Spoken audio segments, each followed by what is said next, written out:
ನಮಸ್ಕಾರ ಎಲ್ಲರಿಗೂ. Welcome to ಸುಬೂಸ್ ಸ್ಪಾಟ್ ಟು ಫೈಂಡ್ ಸೀರೀಸ್. ಇವತ್ತು ನಾವು ಹೆಲ್ತ್ ಇನ್ಶೂರೆನ್ಸ್ ಬಗ್ಗೆ ಮಾತಾಡೋಣ. ಹೆಲ್ತ್ ಇನ್ಶೂರೆನ್ಸ್ ಬಗ್ಗೆ ಮಾತಾಡೋಕ್ಕೂ ಮುಂಚೆ ಒಂದು ನಿಮಿಷ ನಾವು ಬಜೆಟ್ ಬಗ್ಗೆ ಮಾತಾಡೋಣ.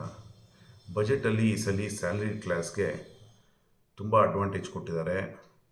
Savings up to almost 80,000 rupees for people earning 12 lakhs and ಬಿಯಾಂಡ್ಗೆ almost it can go up to 1,10,000 rupees. ಅಂದರೆ ಇವಾಗ 12 lakhs ಯಾರಿಗೆ ಸ್ಯಾಲ್ರಿ ಇದೆ ಅವರು they pay zero tax. It's really A wonderful thing that government has done it. But ಇದನ್ನು ನಾವು ಈ savings ಏನಾಗುತ್ತೆ ಅದನ್ನು ನಾವು ಪ್ರಾಪರಾಗಿ ಇನ್ವೆಸ್ಟ್ ಮಾಡಬೇಕಾಗತ್ತೆ. ಅದರಲ್ಲಿ 2 ಥಿಂಗ್ಸ್ನ ನಾವು ಮಸ್ಟ್ ಆ್ಯಂಡ್ ಶುಡ್ಡಲ್ಲಿ ಕನ್ಸಿಡರ್ ಮಾಡಲೇಬೇಕು. ನಂಬರ್ 1 ಬಂದು ಲೈಫ್ ಇನ್ಶೂರೆನ್ಸ್, ನಾವು ಲಾಸ್ಟ್ ಟೈಮ್ ಮಾತಾಡಿದ್ವಿ. ಸೆಕೆಂಡ್ ಬಂದು ಹೆಲ್ತ್ ಇನ್ಶೂರೆನ್ಸ್. ಹೆಲ್ತ್ ಇನ್ಶೂರೆನ್ಸ್ ಏನಕ್ಕೆ ಮುಖ್ಯ ಅಂತ, ಈಗ ಎಷ್ಟೋ ಕಡೆ ಕಾರ್ಪೊರೇಟ್ಸಲ್ಲಿ health insurance up to 3 to 5 lakhsವರೆಗೂ ಕವರೇಜ್ ಇದ್ದೇ ಇರುತ್ತೆ. ಆ 3 to 5 lakhsಲ್ಲಿ ಅವರು earning member and then dependent ಅಂದರೆ ವೈಫ್ ಇರ್ಬೋದು, ಇಬ್ಬರು ಮಕ್ಕಳನ್ನ ಇನ್ಕ್ಲೂಡ್ ಮಾಡ್ತಾರೆ.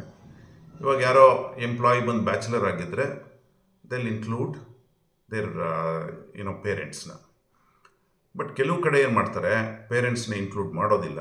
ಅಂದರೆ ಇವಾಗ ನಿಮ್ಮ ಇಮ್ಮಿಡಿಯೇಟ್ ಫ್ಯಾಮಿಲಿ ಅಂತಂದರೆ ವೈಫ್ ಆ್ಯಂಡ್ ಕಿಡ್ಸ್ ಆಯಿತು ಅಂತಂದಾಗ ಪೇರೆಂಟ್ಸ್ನ ಇನ್ಕ್ಲೂಡ್ ಮಾಡಲ್ಲ. But they include at A extra cost. ನೀವು ಎಕ್ಸ್ಟ್ರಾ ದುಡ್ಡು ಕೊಟ್ಟು ಪೇರೆಂಟ್ಸ್ನ ಇನ್ಕ್ಲೂಡ್ ಮಾಡ್ಬೋದು. ಸಮ್ಟೈಮ್ಸ್ ಇನ್ಲಾಸ್ನ ಕೂಡ ಇನ್ಕ್ಲೂಡ್ ಮಾಡ್ಬೋದು. ನಿಮ್ಗೆ ಆ ಥರ ಆಪ್ಷನ್ಸ್ ಇತ್ತು ಅಂದರೆ ಪ್ಲೀಸ್ ಇನ್ಕ್ಲೂಡ್ ಮಾಡಿ.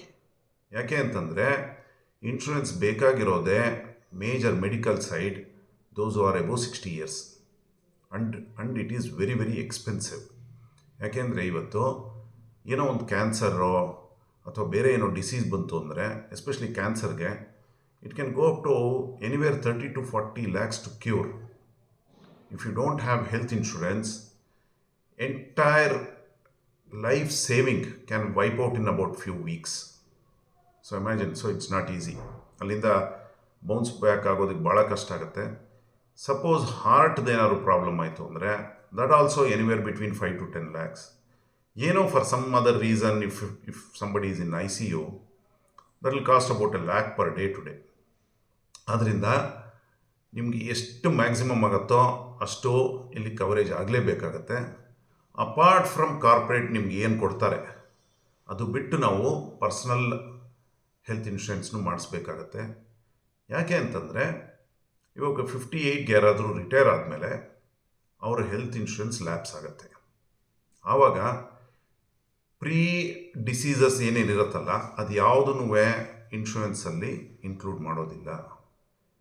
ಆಮೇಲೆ 58 ಆದಮೇಲೆ ನಾವು ಹೋಗಿ ಇನ್ಶೂರೆನ್ಸ್ ತೊಗೊಬೇಕು ಅಂದರೆ premium is very very expensive at that time. So ಅದರಿಂದ ಹೆಲ್ತ್ ಇನ್ಶೂರೆನ್ಸ್ನ ನಾವು ಆ್ಯಸ್ ಅರ್ಲಿ ಆ್ಯಸ್ ಪಾಸಿಬಲ್ ಮಾಡಿಸ್ಬೇಕು.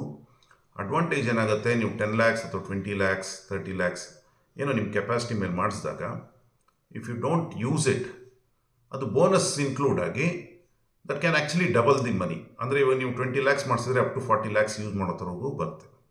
ಅದರಿಂದ health insurance is must and should. Personal ಆಗಿ ನಾನು when my father passed away health insurance ಇರಲಿಲ್ಲ. So that was in 1999. My entire savings was lost because of that.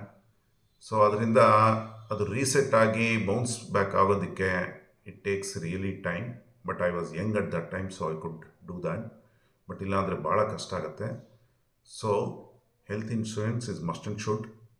Please take. So next week ನಾವು we will talk about needs versus wants ಅಂತ. ಅಂದರೆ ನಾವೊಂದು personal ಫೈನಾನ್ಸಲ್ಲಿ ನಾವೆಷ್ಟು ವಾಂಟ್ಸ್ನ control ಮಾಡ್ತೀವಿ, ನಾವು ಅಷ್ಟು ಬೇಗ ಫೈನಾನ್ಷಿಯಲಿ ಫ್ರೀ ಆಗ್ತೀವಿ. ಅದು ನೆಕ್ಸ್ಟ್ ವೀಕ್ ಮಾತಾಡೋಣ. ಅಲ್ಲಿವರೆಗೂ ಥ್ಯಾಂಕ್ ಯು ಸೋ ಮಚ್. ನಮಸ್ಕಾರ.